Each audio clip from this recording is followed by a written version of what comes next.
Good morning, everybody, and welcome to the first of our pensions dashboard webinars. My name is Simon Bonnywell. I'm the Deputy Director in the Department for Work and Pensions, who oversees dashboards policy, amongst other things. And welcome to the first webinar. This one is going to provide an overview of the consultation that we published last Monday, 31st of January. It's great to have so many people interested in registering for this event. There's going to be a series of these webinars over the next few weeks. Dashboards is a major priority for the government and clearly a lot of interest to a lot of other people, as we've had a really significant level of interest for these webinars. What we're really looking to do through these is to get your input, your views, talk you through some of the kind of the issues in the consultation on the regulations in a bit more detail, get your input as part of understanding kind of the issues that it raises. It's really important for us that we get the legislative framework around dashboards right, and this is an important part of it. So thank you very much all for registering and attending today, and for those who are going to in the future as well. I'll just do a few quick domestics and then we'll get going. So this is the first of these webinars, as I mentioned. We're hoping that it's going to run okay. The technology is going to work. There was a few minor glitches in dress rehearsal, but hopefully it will work okay today. We are recording this session, just so that everybody's aware of that. And there will be an opportunity, therefore, if you have to miss a bit of it, to come back and kind of relive the experience again, if you should so choose to do. The structure of it will be essentially that we will run through a few slides, just kind of giving some of the kind of, in this one, the overview of the major issues that are in the consultation document. We'll have some presenters from the Department for Work and Pensions who will do that and highlight some of the key issues. There will then be a question and answer session. Given the numbers and the technology and all of that kind of stuff, we're planning on doing that by getting you to put your questions into the meeting chat, into the sidebar. Sorry, I've got something. Sound quality is bad, very accurate. I don't know if there's anything we can do about that. Hopefully, I don't know if anyone else is having that problem. So if you could put questions in the chat, we will then collect them up, and then after we've had the kind of slide presentation, we will put those questions to our expert panel that we have gathered to answer those questions. We'll try and get through as many of the questions as possible. We are planning on doing an FAQ, so this will help kind of inform some of that. So it will be we'll be possibly able to pick up some more of those questions if they're not able to answer them in this through that purpose. This is a project involving lots of different organisations. So along with DWP, we have the Pensions Dashboard Programme, we have the FCA, we have the Pensions Regulator, all heavily involved and working very closely together on this. If there are questions that come up are more relevant to some of those organisations, and we're not able to answer them here today, we will make sure that those go to those people. So I think those are the kind of the main key domestics. Just before we get going, I'm just going to ask Richard James, who is the director of the Pensions Dashboard Programme and with whom we work very closely, as these regulations that we're talking about today are kind of just one element of the overall dashboard programme. So I'm going to invite Richard to just come on camera briefly to say a few words by way of context. Richard. Thank you, Simon, and good morning, everybody. I am delighted to welcome you all to the first of these webinars. It is the first of several, and it's great to see such a strong level of interest in finding out more about pensions dashboards. You will, I'm sure many of you know that dashboards have been some time in gestation. They've been seemingly coming at us for quite a while now. But we are reaching that point now where they are becoming very, very real. Many of you will know that in the Pensions Dashboards Programme, we brought in our IT supplier who will build all of the architecture to underpin dashboards in September of last year. And following a 3-month discovery and mobilization period, our developers have been cutting code on that IT architecture since the start of December. So this is a really, really exciting time for us. And this consultation comes at a really key moment for us because the physical build of that IT architecture to underpin pensions dashboards is now underway. They are finally moving off the drawing boards and becoming a reality. And we are on track to complete the core development of that architecture by roughly the middle of this year. And then expect to move into testing before the first live users, initially in really small numbers, gain access to the first dashboards with real data in them at some point over the summer of this year. So this is a pretty exciting time. We are working very, very closely with industry partners to achieve that. I'm really grateful to the volunteer data providers and the potential dashboard providers who have stepped up and volunteered to work with the program over the course of this build and test phase to do a number of things. They're going to be helping us to test the architecture itself. But crucially, they're also going to allow us to learn how best to support the rest of industry as we move through these early stages and then on towards the compulsory stages of onboarding and the ramping up of dashboards to get more and more users into them. We expect to learn a huge amount by working with those early volunteers about how best to work with all of you over the remainder of this program, give you the right support, design the right processes and tools to help get you connected to dashboards as easily as possible.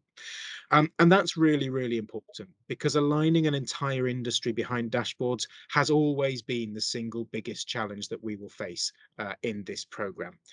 We know that. We know there'll be challenges to face in getting data ready, in ensuring that calculations are available, working out how to connect, and getting those connections in place ready for dashboards.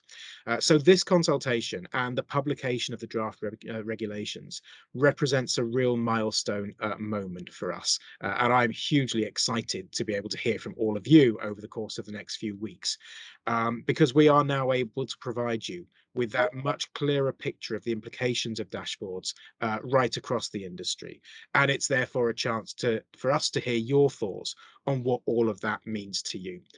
So this couldn't come at a more exciting time for us. I'm really looking forward to hearing from you about what this means and using that to inform how we move forward. So that's probably more than enough from me. I'll hand you back to the team to get started on giving you that sense of what these dashboards look like, what we are consulting on, and what those regulations are setting out by way of how this will all play out for you. Thanks very much, Richard. Right, we will try and get going now with the slide presentation. I'm hoping that Joe Stacey, who is supposed to be leading off the presentation, but has had a few technical issues this morning, inevitably, I'm here. Is available. Okay, great. So just before Joe gets going, just a reminder, please do put questions in the chat so we can collect them up and put them to the panel at the end. Right, Joe, over to you. Thank you, Simon. Great. So, Andrew, if we could go on to slide 2, please. Thank you. So the focus of this session is to give you a whistle-stop tour of the consultation on dashboards, and we'll go through some of its key features. We're not intending to cover every policy issue or to answer every detailed question, as that would not be possible in the time available. We've got quite a lot to cover, but in brief, this webinar will provide an overview of what dashboards are, how they will work, and how the draft regulations will support the delivery of dashboards. So we'll touch on each of the chapters in the consultation documents, including on data, response times, which is part of the find and view process. We will also cover connection, staging, compliance, and the requirements for qualifying dashboard services. So if you would like to, following this, delve further into any key aspects of the consultation, you might find it useful to attend one of our subsequent webinars.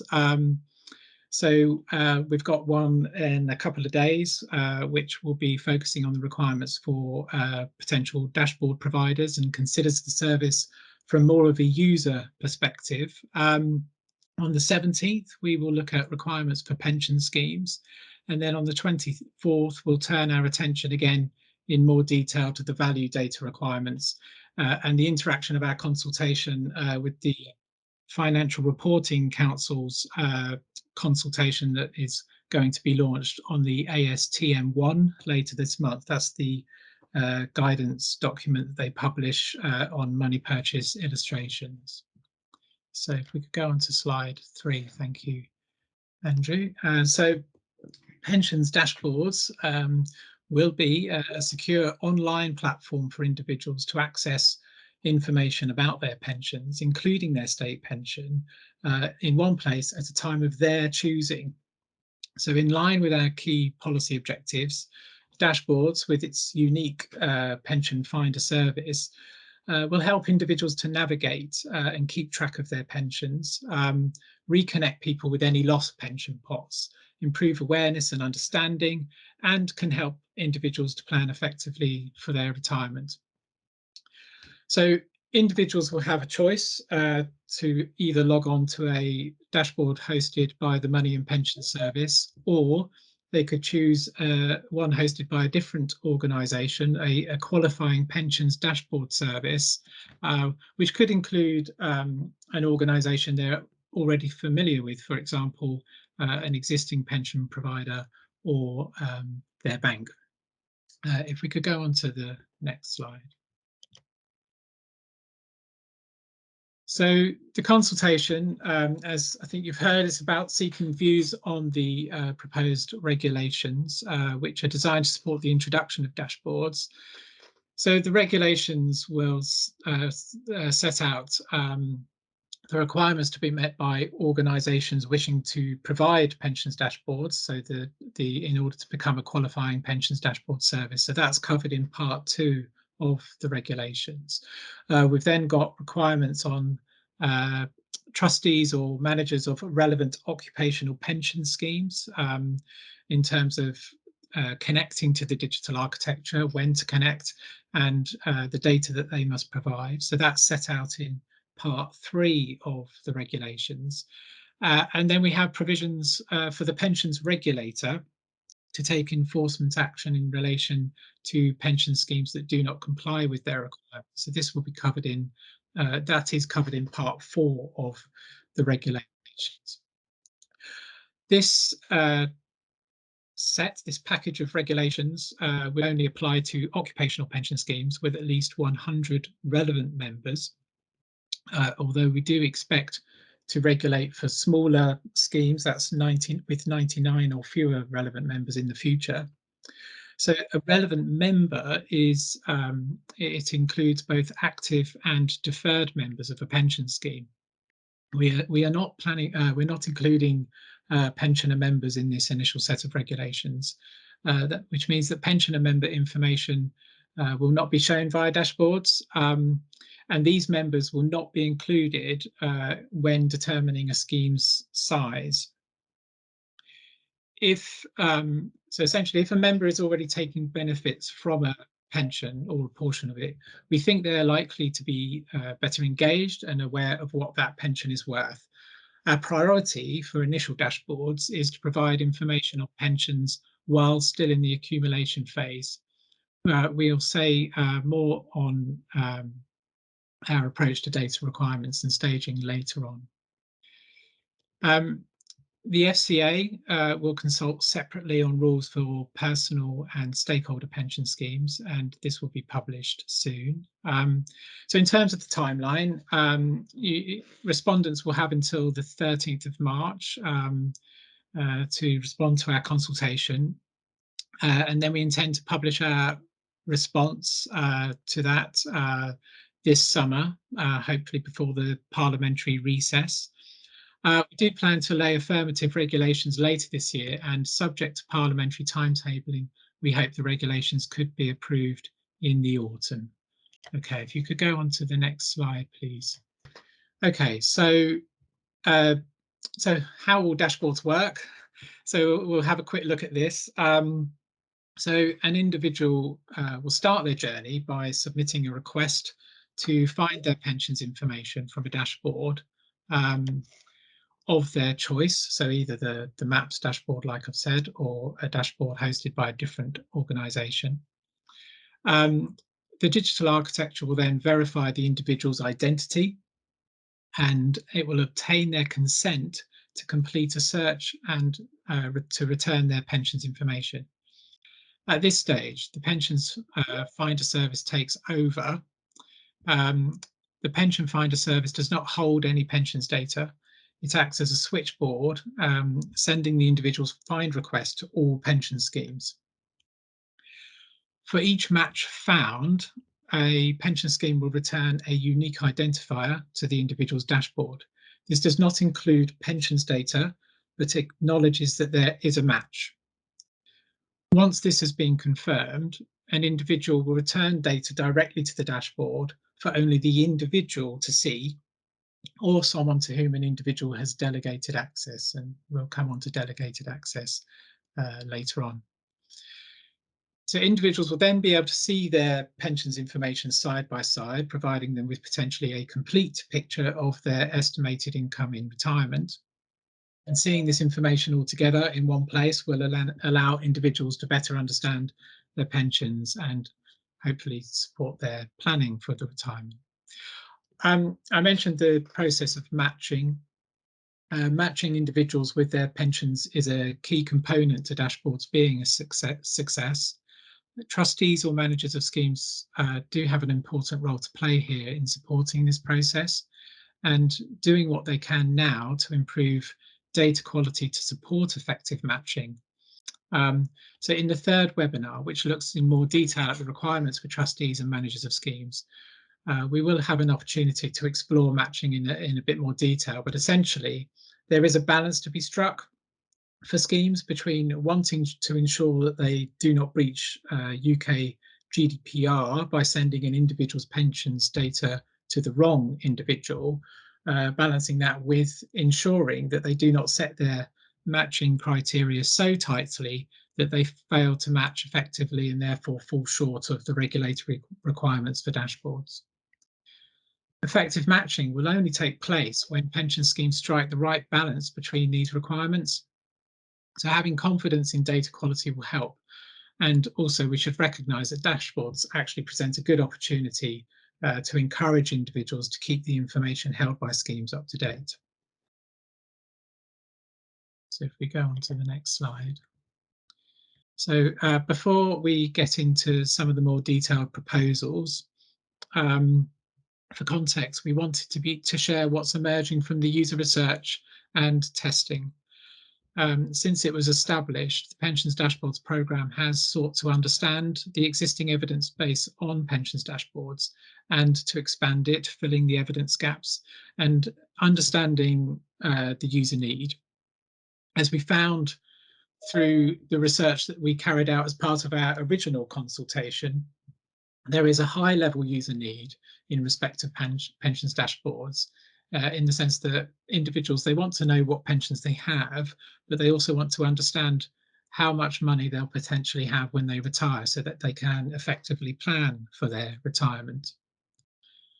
The qualitative research that has since followed, carried out on behalf of the programme, found that if a dashboard did not offer up value information, so essentially it was a find only dashboard, it would have a very limited appeal.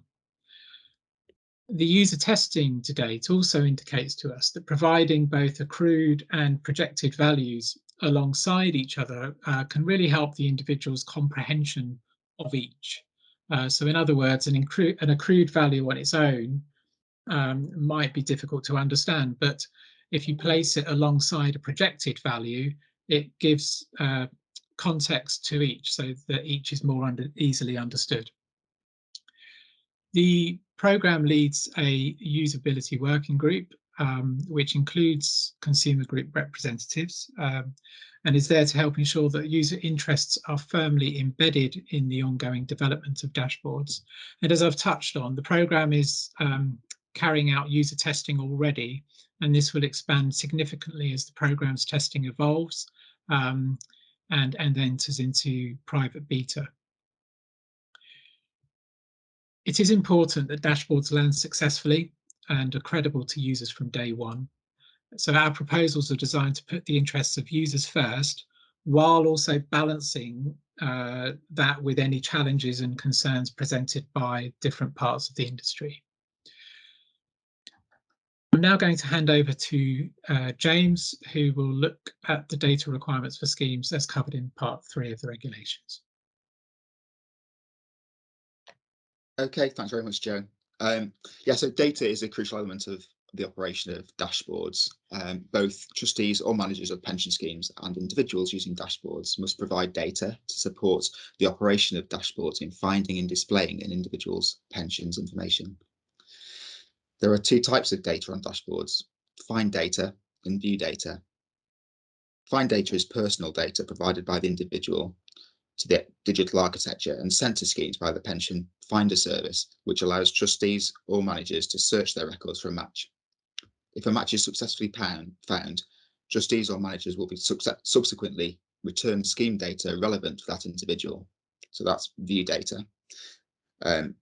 Information relating to an individual's identity would be used for the purposes of matching and locating a pensions records only. Trustees and managers will not have to use particular find data elements for matching, but they will need to decide which data to use to search their records and find savers' benefits. So moving on to view data.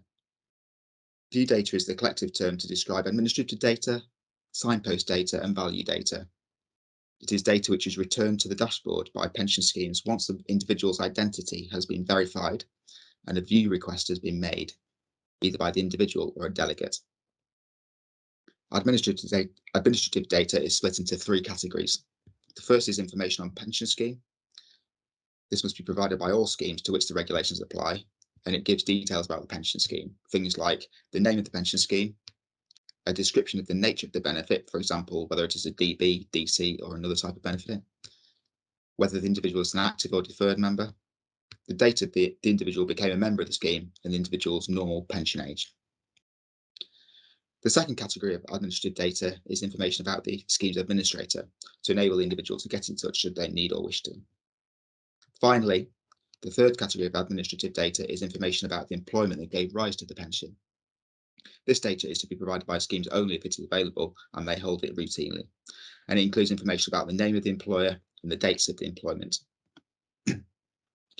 In the consultation, we have proposed that the administrative data should be returned to the dashboard users immediately, with allowances where an individual is a very new member. So if an individual is a new member of a scheme, we have proposed that administrative data should be provided within 3 months of the individual joining the scheme, should they make a request via dashboards for this information in that time. Once they've been a member for 3 months, this will become an immediate requirement. So moving on to signpost data. This consists of a website address that is to be provided to individuals where they can access, if applicable, information on member-borne costs and charges, the scheme's statement of investment principles, and the scheme's implementation statement. Again, we're proposing that signpost data should be returned immediately after a request is received. And finally, value data consists of accrued and projected pensions information, which I'll explain in more detail in the next slide.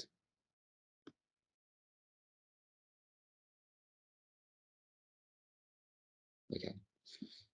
So value data is the collective term used to define accrued pensions data and projected pensions data. This is the data the dashboard users are likely to be most interested in and will be the most useful in terms of understanding the value of their pension. We've proposed a comprehensive suite of value data requirements in order to provide individuals with as much information as possible about their pensions and to make dashboards the most effective they can be. As we've already said, research has highlighted that users expect to see information on projected amounts particularly, and that seeing this information is likely to increase engagement and help them understand the value of their pension better.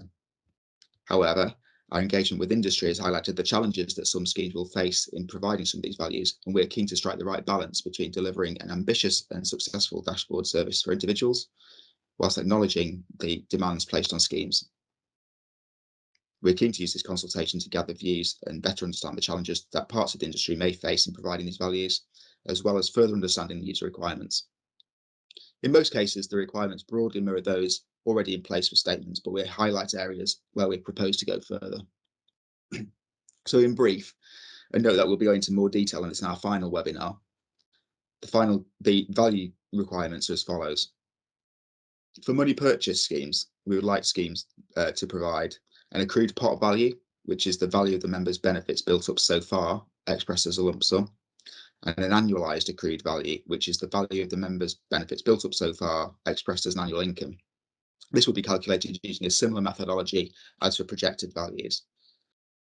We recognise that this is an additional requirement for money purchase schemes, but know the importance for understanding of seeing a value as an income. We're keen to receive feedback on this in the consultation, both from industry and user perspectives. If held, because we recognise this is not already a requirement, we'd like to see a projected pot value calculated using the appropriate elements of ASTM1, which we'll come on to shortly. And we'd like to see an annualised projected value, again, using the methodology set out in ASTM1.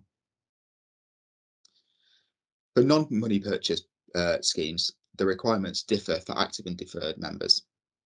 For active members, an accrued value is required. This would be the amount payable if pensionable service were to end at the illustration date, presented as if the individual has reached normal pension age.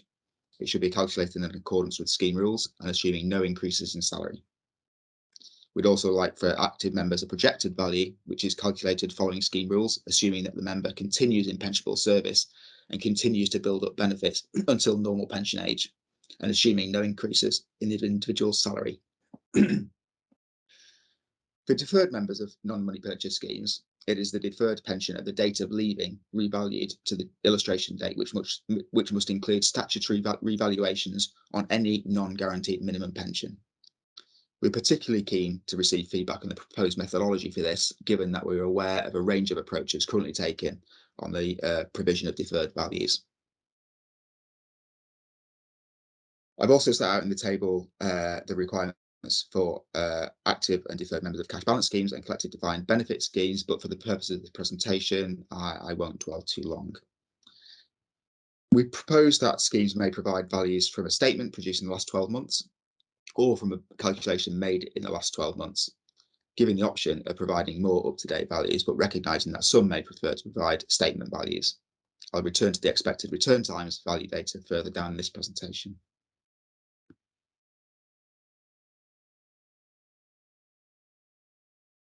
I mentioned ASTM1 earlier, which, as many will know, provides a methodology for the calculation of money purchase illustrations. It's worth being aware that the Financial Reporting Council, which is responsible for ASTM1, will shortly be consulting on changes which seek to improve the consistency of projected values, particularly when comparing across different schemes. Our final webinar will provide further detail on this.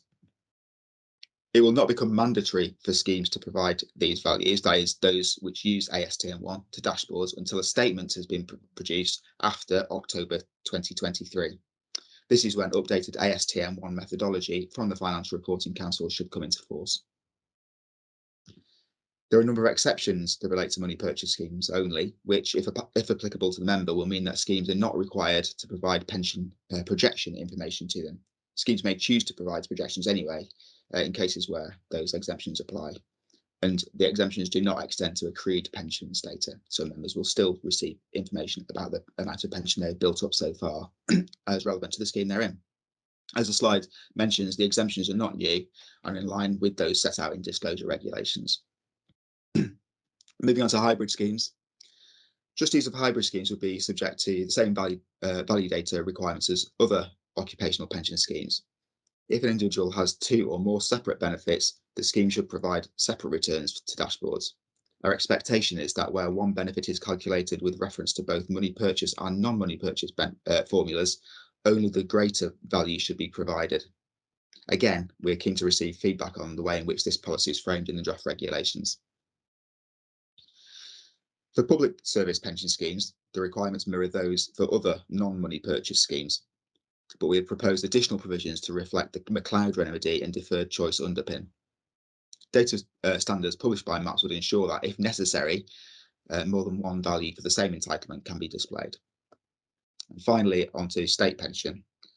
State pension values will be provided by the Department for Work and Pensions, and these will be the estimated state pension amount that the individual may get at their state pension age based on the current national insurance record, and a forecast of their state pension age, their state pension at state pension age, which is essentially a projected amount.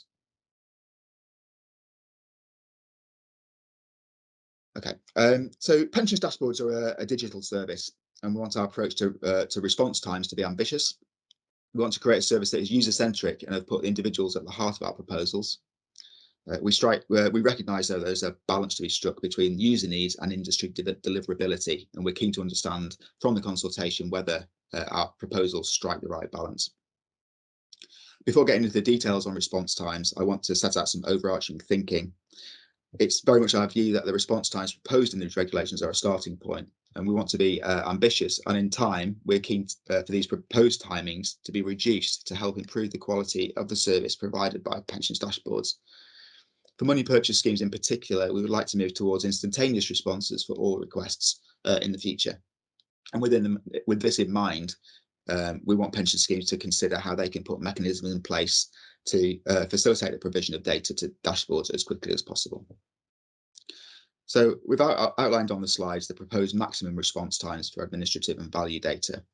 The regulations don't prevent the return of data more quickly than this, where that is possible, and where it is possible, it should be delivered. So on administrative data, we believe that for all pension schemes, administrative data should be returned immediately after a view request is received. This is important because we believe that at the point when an individual is seeking access to their pension information on the dashboard, they should be made aware immediately of what pensions they have. Our approach to the return of value data is one that we believe strikes the right balance between ensuring up-to-date information is provided to individuals whilst also ensuring that it's deliverable for schemes. We recognise that some schemes will be able to respond more quickly if they're able to provide a value from a calculation that has been carried out already. Where that is the case, we propose that value data returned to an individual should be from a value that has been generated for a benefit statement within the last 12 months, or for another purpose, but using the same methodology within the last 12 months. If such a value has already been generated, the expectation is that data will be returned immediately. The implication of this is that we expect schemes to store calculations made in a format that is in accordance with the data standards and is ready to be returned immediately. There are some exceptions.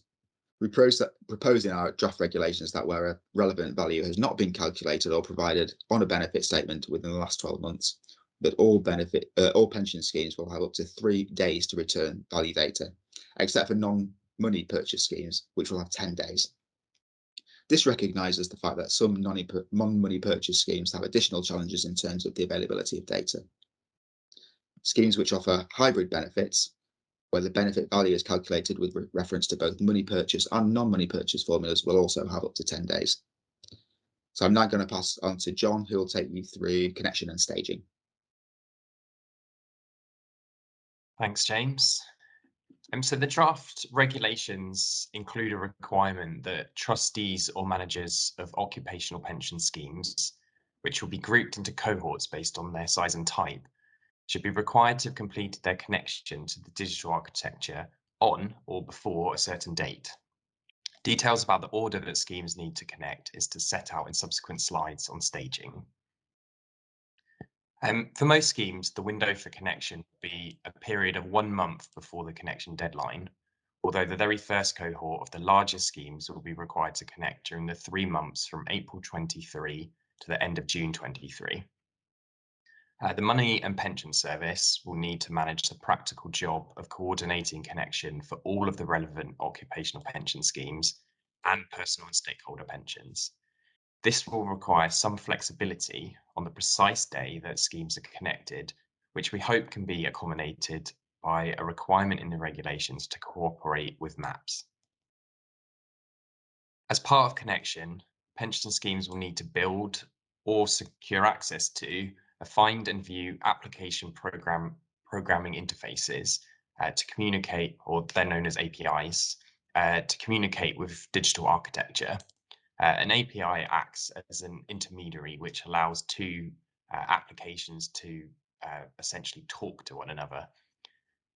Full technical details about these interfaces will be set out in standards set by the Money and Pension Service. Guidance will also be made available to schemes which the regulations would require schemes to have regard to when they're completing connection. After a scheme is connected to the digital architecture, they should be in a position to respond to find and view requests as and when this is requested by individuals using the MAPS dashboard or a qualifying pensions dashboard service. This means they will need to be compliant with all the standards which are set by the Money in Pensions Service from this point onwards. We wish to encourage occupational pension schemes to seek to connect to the digital architecture before the date they are required to do so. This can help ease the logistical process of connection and help make dashboards a reality for the general public sooner. We expect the easiest way to do this for many schemes will be to connect via an intermediary, such as an administrator, software provider, or a new integrated service provider. This will allow multiple schemes to connect at the same time. If a scheme wants to connect before their connection window, they will need the permission of the Money and Pension Service to do this. But in most cases, where an intermediary is providing the connection for multiple schemes, we expect this to be a somewhat seamless process. Schemes will not be permitted to withdraw from the digital architecture once they've completed connection, unless they come out of scope of the regulations or all members become pensioner members. Therefore, completing connection early would effectively be bringing forward the scheme's date for compliance. Schemes with fewer than 100 relevant members would be permitted to connect and bring themselves into the scope of the regulations. Could I get the next slide, please? Given the scale of the task of connecting thousands of pension schemes, we are planning a phased approach to bringing schemes on board, broken down into cohorts by their type and size. This is known as staging. The staging profile, setting out the sequence and the specific deadlines for each cohort, is set out in Schedule 2 of the draft regulations. Working with our delivery partners, we considered our priority objectives for staging in light of our key policy objectives. We felt it was important to prioritise pace and bring on larger schemes first in order to maximise the coverage on dashboards in as short a timeframe as possible. But at the same time, we needed to consider deliverability factors for industry, the regulators, and the programme. In May last year, the Pensions Dashboard Programme published a call for input on staging, which tested this approach with industry, and we've continued to engage across our stakeholder community as these proposals have been developed into the draft regulations. By maximising coverage on dashboards, we can bring forward the point when dashboards could be launched successfully to the public. The programme has referred to this as the dashboards available point. Essentially, we would want to be confident that a complete view of pensions would be available to a critical mass of individuals using the dashboard. The user research carried out so far would suggest that individuals may have a fairly low tolerance for an incomplete dashboard. Although being clear about what the gaps are and when they will be filled can help to mitigate that. The launch of dashboards would also be subject to thorough end-to-end user testing, including to fully assure the security of the digital architecture. We're committed to making sure that state pension information is available from day one, and the department intends to participate in testing phase this year. Get the next slide, please. So this diagram offers a broad overview of our approach to staging and the sequencing and timing of the different waves. The full details are in Schedule 2 of the regulations. So we're taking a three-wave approach to staging. We're regulating initially for the first and second waves, meaning that the draft regulations include staging deadlines for large and medium schemes only. The legislation for the third wave, which will cover small and micro schemes, will be contained in a later regulations package. So schemes in scope, which we're calling relevant schemes, will be staged in order according to their type and size. Size will be determined by the number of relevant members, the number of active and deferred members within a scheme as per scheme year end data for the period between April 20 and the end of March 21. This is what we call the reference date within the regulations. So the first wave is for large schemes with 1,000 or more relevant members. It will run from April 23, when the connection window begins for the first cohort, to the end of September 24. And it includes schemes of various types sequenced in an order of priority It takes into account their size and also deliverability. We're starting with master trusts with more than 20,000 members, and most FCA regulated providers are personal and stakeholder pensions, for which the FCA is developing corresponding rules on which it will soon consult. The first cohort will have a deadline of 30th of June 23. Our next priority is to focus on money purchase schemes used for automatic enrolment. So monthly deadlines for these schemes will run from the end of July 23 until the end of February 24. Large non-money purchase and other money purchase schemes will have a staging deadlines running from the end of November 23, and it's proposed that public service pension schemes will be staged by the end of April 24. Wave 2 is for medium schemes, i.e. schemes with between 100 and 999 relevant members, and will run from October 24 to October 25. The third and final wave is going to be for small and micro schemes with 99 or fewer relevant members. This is expected to commence from January 26 onwards, but as I said, will be dealt with in a separate package of regulations. This phased approach allows for more time to understand the pace of staging and any potential challenges, including capacity within the ISP market to service these smaller schemes. While there are over 27,000 small and micro schemes in the UK, they constitute only 0.25% of the total number of memberships. As previously mentioned, schemes including small and micros can connect earlier than their staging deadline with the agreement of the Money and Pension Service. The inclusion of staging breaks provides an opportunity for the programme and the regulators to reflect on any issues and embed lessons before moving on to the next cohort. As shown on the slide, if schemes stage according to these deadlines, we would achieve 95% coverage amongst money purchase schemes by the end of July 23, and the same level of coverage among non-money purchase schemes by the end of August 24. All in all, our proposed approach would achieve almost 99% coverage of all UK active and deferred pension memberships by the end of September 2024. Get the next slide, please. Our engagement so far, including responses to the programme's call for input last year, has suggested broad support for our phased approach to staging. We recognise that the deliverability of the proposed staging deadlines is tied to various other requirements in the draft regulations, including those around data. In developing our proposals, we've taken into account the issues and concerns that have been raised. Our aim has been to strike a balance between deliverability, concerns, and our policy objective to deliver dashboards as soon as possible in a way that will meet the needs of individual users. Some of the issues and considerations raised by industry include scheme data quality, which is integral to the success of dashboards. There are various challenges for schemes in maintaining data quality. For example, master trusts who have concerns about employer data quality issues, which are not in their control, but which could impact their ability to match individuals successfully. The pensions regulator provides guidance on reviewing and improving scheme data and will be providing additional dashboard-specific guidance this year. The Pensions Administration Standards Association has also published some helpful data matching conventions. Among non-money purchase schemes, concerns have been raised around providing value data due to the complexity of benefits and a lack of digitisation, as well as challenges around implementing GMP equalisation.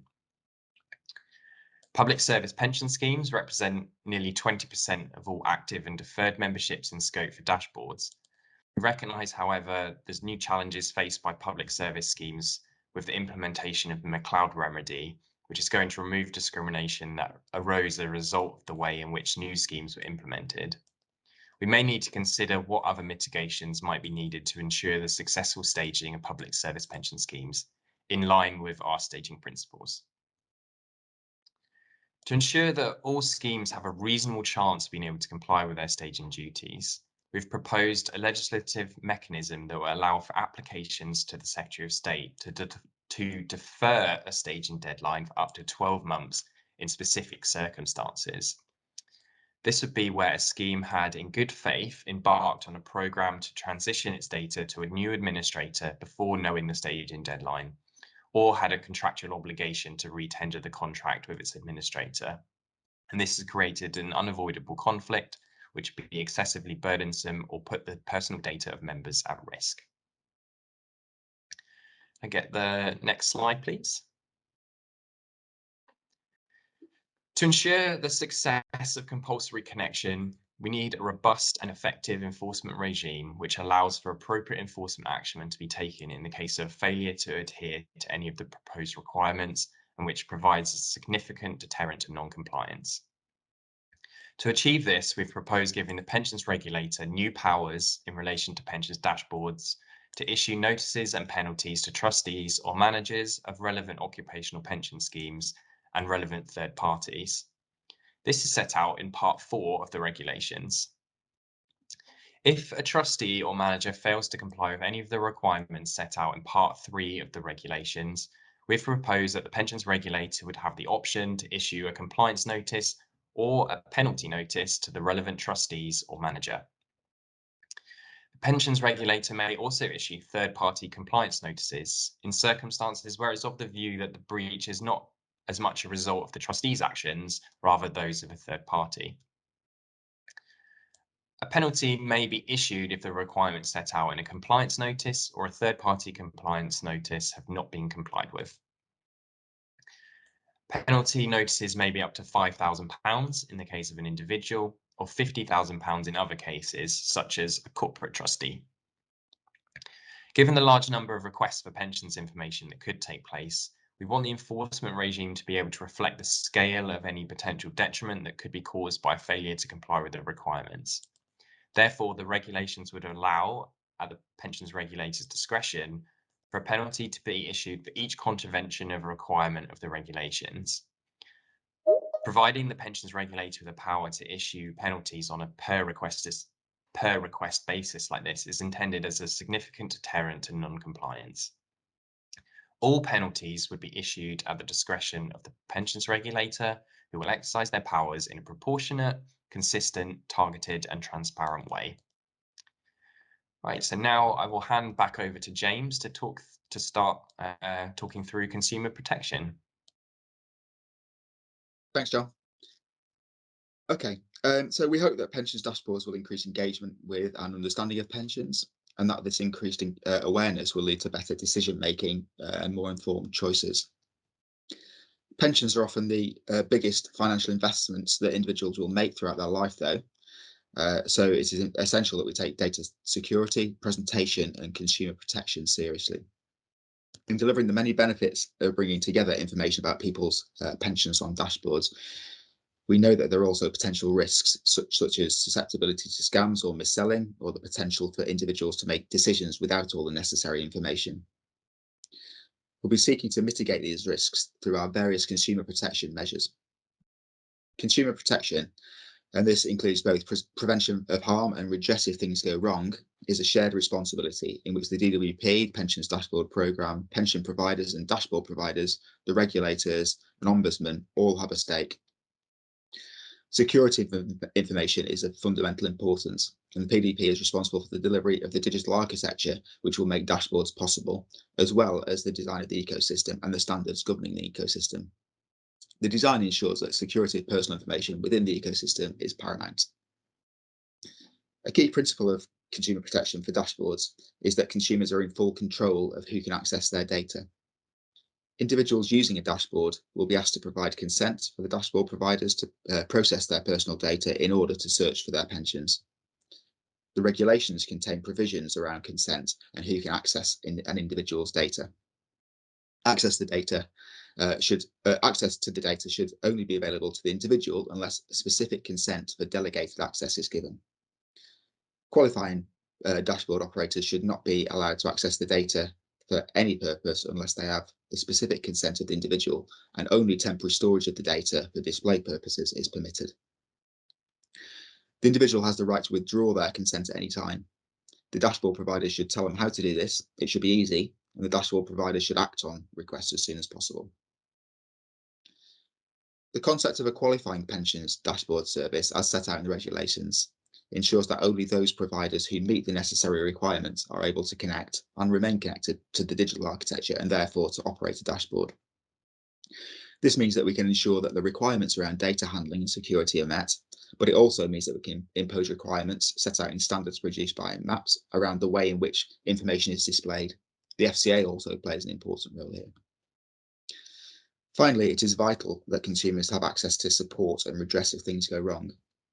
To support this, the PDP has tasked its supplier to build a user query and complaints triage tool so that individuals can access the right support from the right organisation.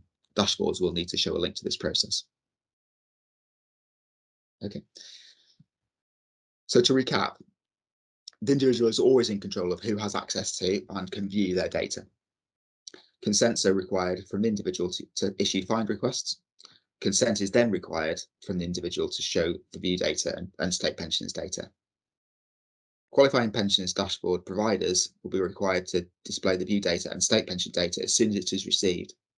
The messaging surrounding values is critical in ensuring that individuals understand what the values mean and that the appropriate caveats and warnings are displayed. Qualifying dashboard providers will also be required to display this information in accordance with design standards, which were set out by MAPS. Requiring, oh sorry, I think we've just gone ahead there. That's it. Requiring dashboard providers to display the view information in accordance with the MAPS design standards means that the values should not be manipulated for presentation beyond the relatively restrictive bounds set out in standards. I'll discuss this in more detail shortly. Messaging is also an important aspect of the design standards. This messaging will allow individuals to understand what the values shown on the dashboards mean and ensure that appropriate warnings and caveats are displayed. These standards also detail the circumstances where qualifying pensions dashboard services will not need to display certain information. In these instances, the dashboard may use display logic to determine when and what information needs to be omitted from the view display. For example, if a pension scheme returns a nil value, then the dashboard would be required to present a particular message to explain why that nil value has been returned. Finally, a qualifying pension dashboard service would not be permitted to use the data for any other purposes besides displaying to the individual, unless a separate consent has been given by the individual for their data to be transferred off the dashboard, if allowed.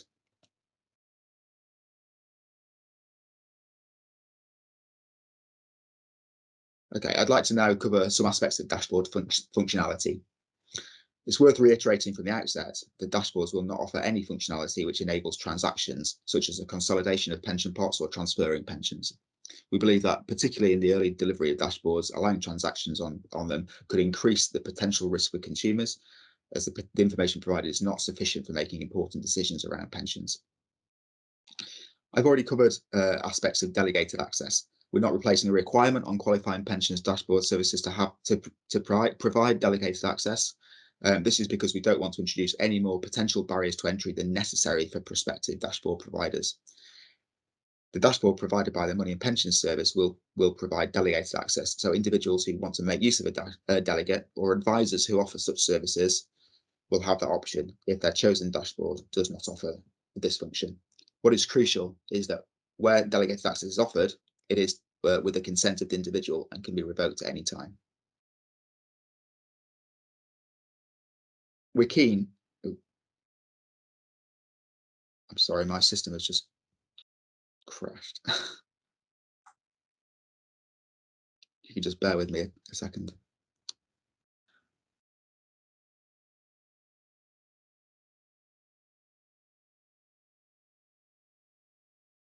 I'm sorry, would a member of my team just mind taking over the remainder of that slide while I Yeah, thanks, Jane. Come in there, James.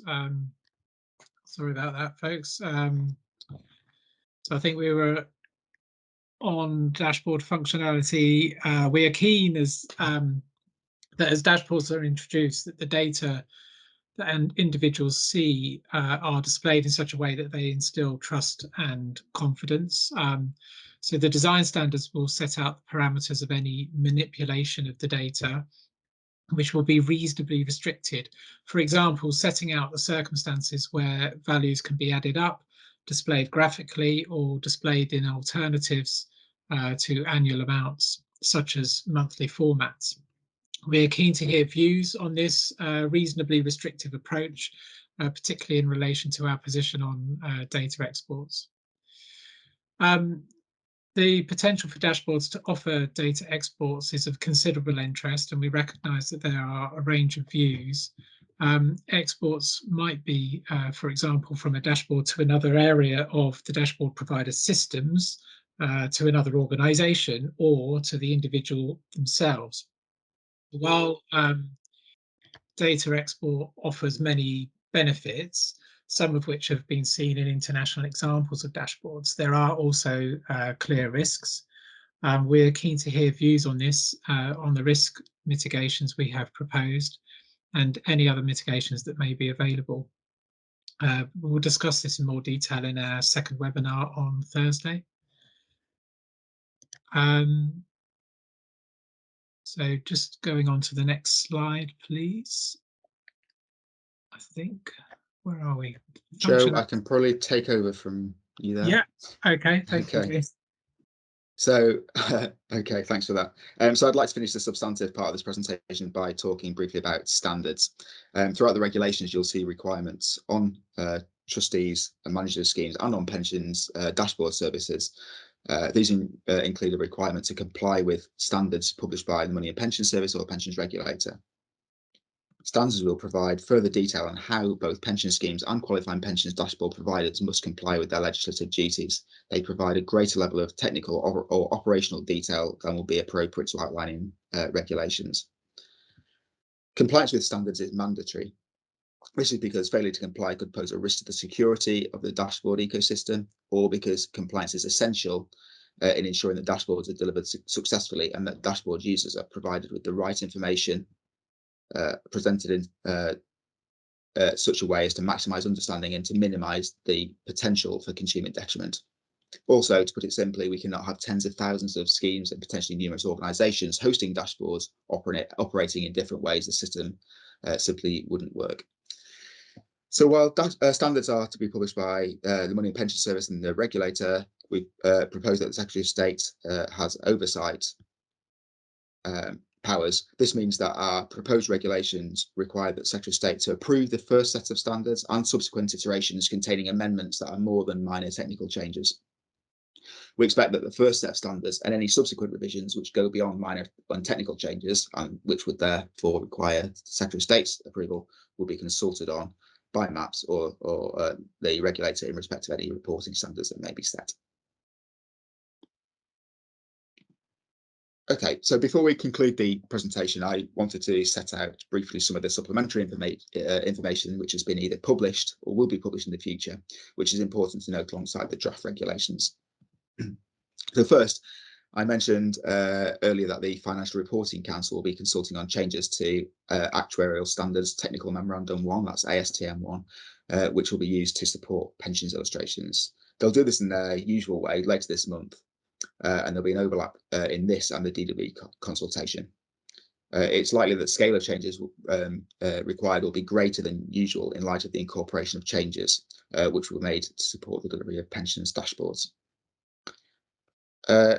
Moving on to the FCA. The FCA will shortly publish their consultation on draft handbook rules, which will outline the requirements for FCA-regulated pension providers in respect of personal and stakeholder pension schemes. These schemes are not covered by DWP regulations.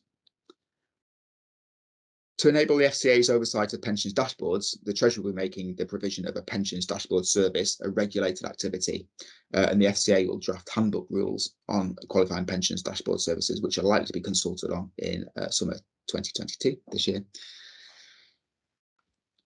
As I've just set out, standards will provide the detail on how both pension schemes and qualifying pensions dashboard providers must comply with their legislative duties. To support stakeholders wishing to respond to this consultation, the PDP has published information about the scope of standards with some indicative examples of what they could contain. The publications include a data usage guide, design standards scope, reporting standards scope, technical standards, and a guide to the code of connection, which will include security, service, and operational standards. The Pensions Dashboard Programme expects standards to iterate over time to incorporate learning from their ongoing test phases. They will then consult on the first suite of standards in the summer, and this will enable them to publish a final suite of standards as soon as possible after DWP's regulations are approved in Parliament. The pensions regulator expects to consult on their approach to regulating compliance with dashboard duties by trustees and managers and others involved in supporting them once the regulations have been laid. And finally, on impact assessments.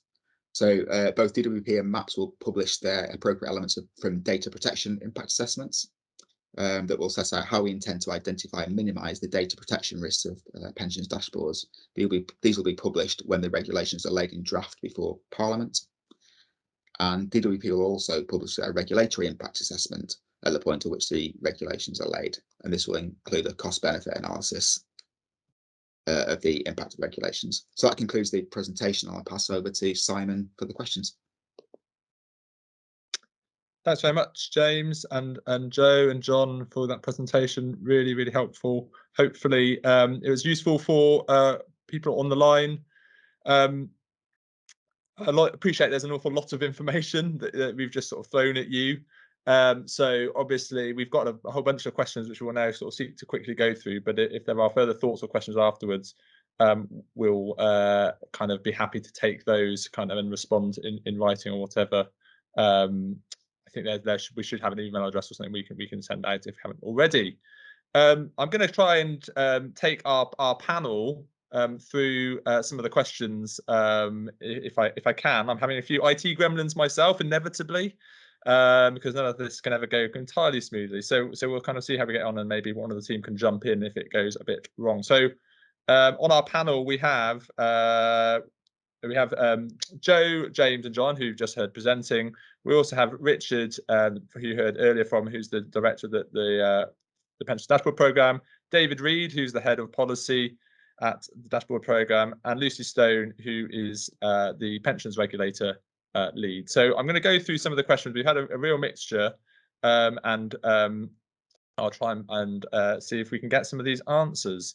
So there was a few kind of quite sort of general ones, which I'll just see if people want to kind of pick up, and then we'll kind of go on to some groups around data in particular, where there are quite a few. So there's first quite a specific one around pension identifiers. Once they've been allocated, does it remain permanently as an ID for that benefit? Would it follow if a scheme changes administrator before the member retires? So I don't know if Richard, you want to come in on that one? Yeah, very happy to. Thank you, Simon. The PI will remain with that pension for as long as the pension is with that administrator. If it were to move to a new administrator, that would need a new search activity by the user, which would generate a new PI for the new administrator. Great. Thank you very much, Richard. The next one I've got is about customer data to indicate volume of use of the dashboard. Again, I don't know, Richard, if that's something you'd be able to pick up. Yeah, we've got some assumptions on this, but we're still learning about this, to be honest. So this is one of those areas where we are developing the non-functional requirements around all of this. So we anticipate that they're likely to be used by up to 9 million people. One of the things that we are looking to learn as we go through these early stages of testing is about some of that user behavior around how often we expect people to return to that dashboard, and the kind of behavior when they are in there, which will help to inform those usage statistics. We are putting out in our technical standards that accompany the consultation materials our most up-to-date view of the modelling and our expectations of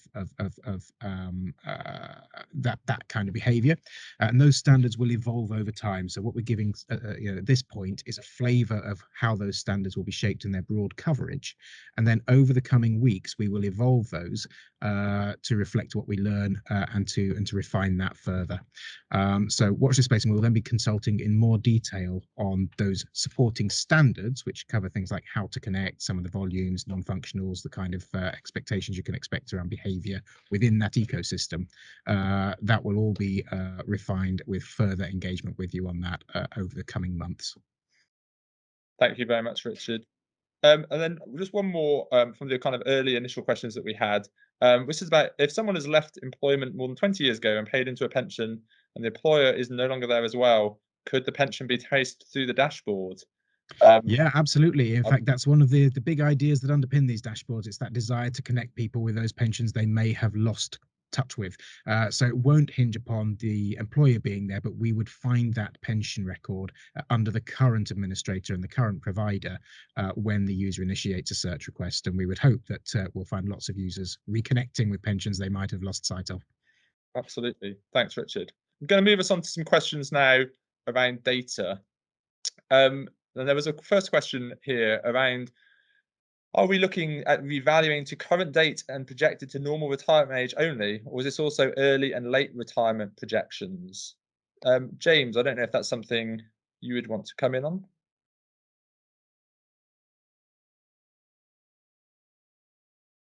We have James available. James is on mute.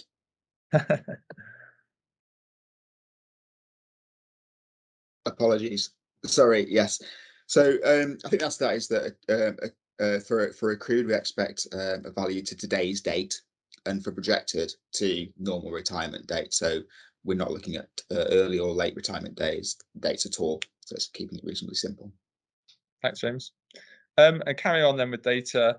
If someone has left the employer or the scheme, but the deferred pension has not been calculated, should the scheme then provide view data?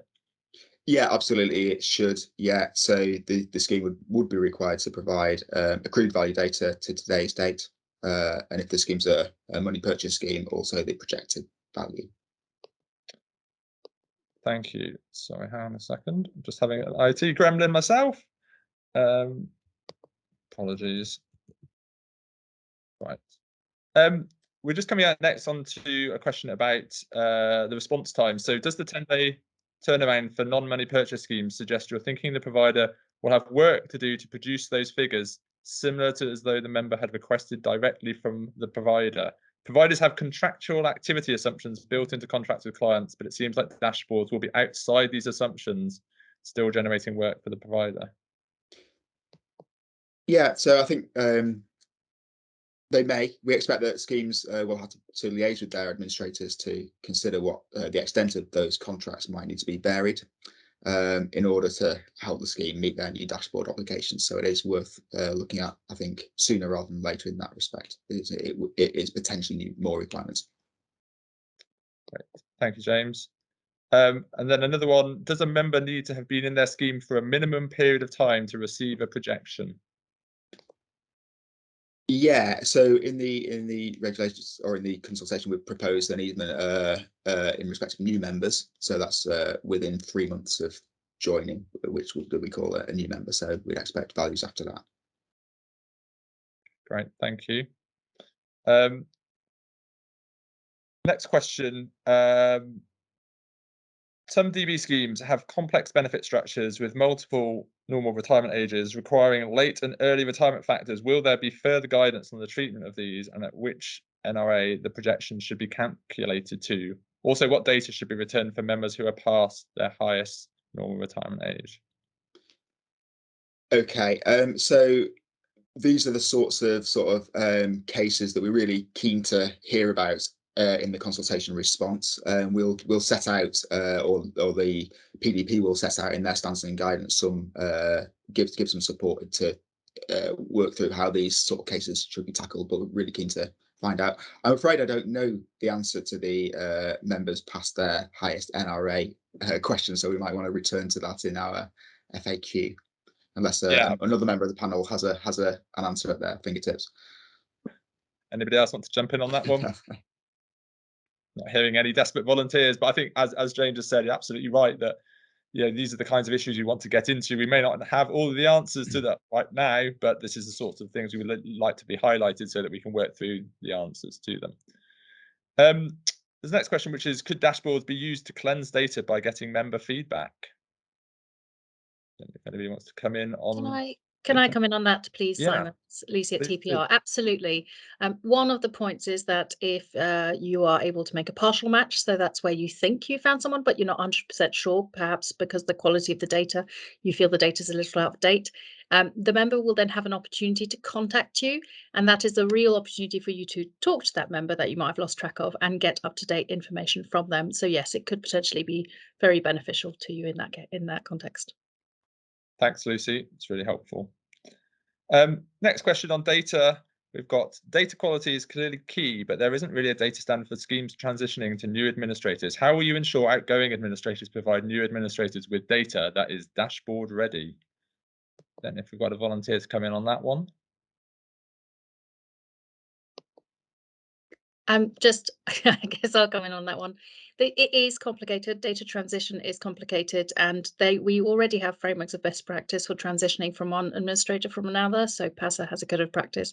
So what we need to do is look as to how much that provides that assurance, people following the code of practice. But we'll take that away and look at it and come back to you in more detail.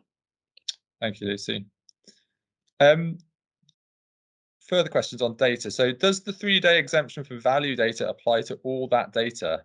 If some of the value data is in a previous benefit statement within the last 12 months, but some isn't, i.e. a projection, can we apply the 3-day exemption?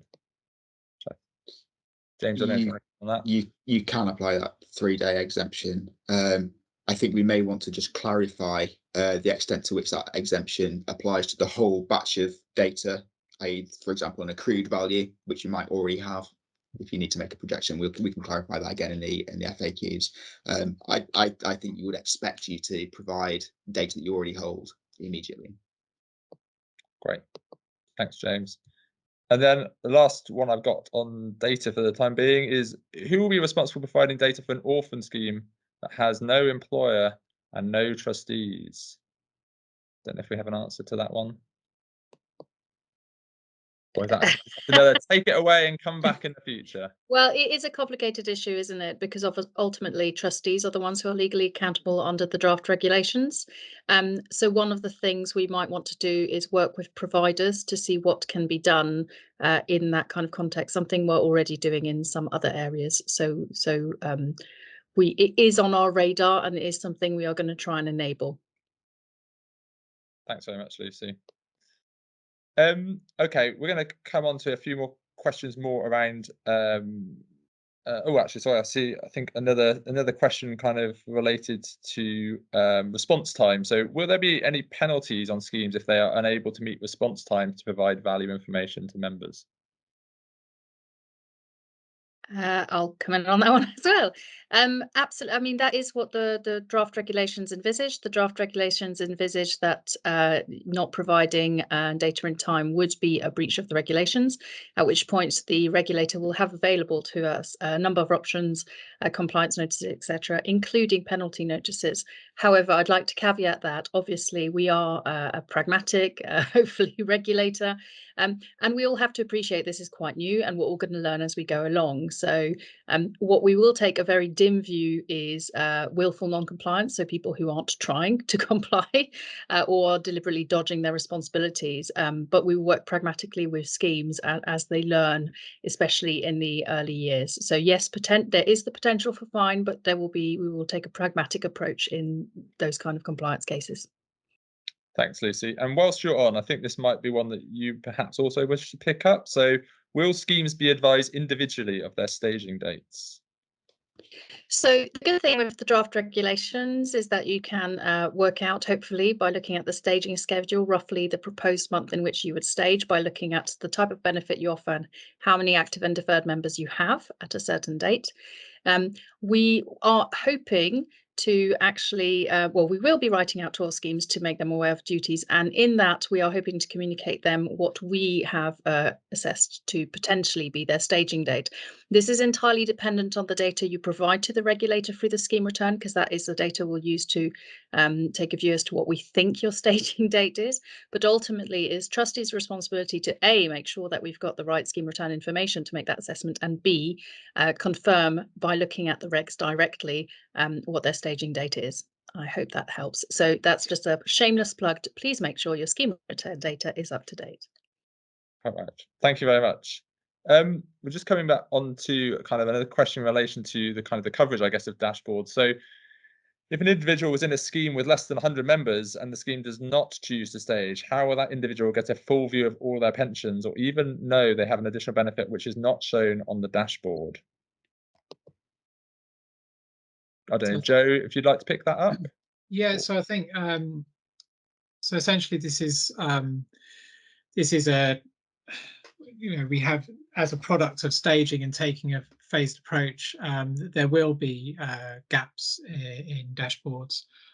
It is possible that small micro schemes could stage early, and we've got provisions to allow for early staging, but otherwise, where there are gaps, there will be it will be addressed through the design standards, how we can message, how dashboards can provide messaging to users to make them aware that there may be schemes that are missing, and to help understand what types of schemes are likely to be missing at any given time during the phased rollout. And Joe and Simon, it's probably worth my coming in on that. This is one of the specific things that we are testing during this development phase of the dashboards. We are putting the design of those dashboards and a lot of the messaging, particularly around that transition period, but then also about how dashboards work once we are stable, through a robust user research to test how people understand what they are seeing. That's absolutely one of the issues that we'll be testing through that process to make sure that by the time we launch these to significant numbers of users, we absolutely have a way of presenting that people can understand. Thanks very much, both. That's really helpful. So I'm going to move us on now to some questions which have come in around the last sort of section of the presentation, so around qualifying pension dashboards and consumer protection. So will flags be included to highlight the importance of tax and potential impact on benefits of future pension withdrawal decisions? So a kind of a broader kind of consumer handling, kind of how dashboards handle some of those consumer risks. Yeah, shall I come in on that one? So Yeah. to be determined, I think, is the answer to that. So the first thing to note, of course, is that dashboards will not have any transactional ability on them. They are about understanding the position as it currently stands. So if somebody wants to take some action on the back of what they've seen, which, whether that's consolidating pots or doing anything else, we would expect that to be done through, an existing process where they might be getting some advice on that and certainly captured by existing regulator oversight. So within the dashboard itself, we will be looking at what sort of messaging is needed to help people understand their provision and to understand how they might want to move forward with taking action based on what they have learned. So again, this comes back to that user research that we've talked about, understanding the kind of things people will be thinking about as they look at those dashboards, and making sure that we've worked the right messaging into them to help them to understand how not to jump into the wrong action for them.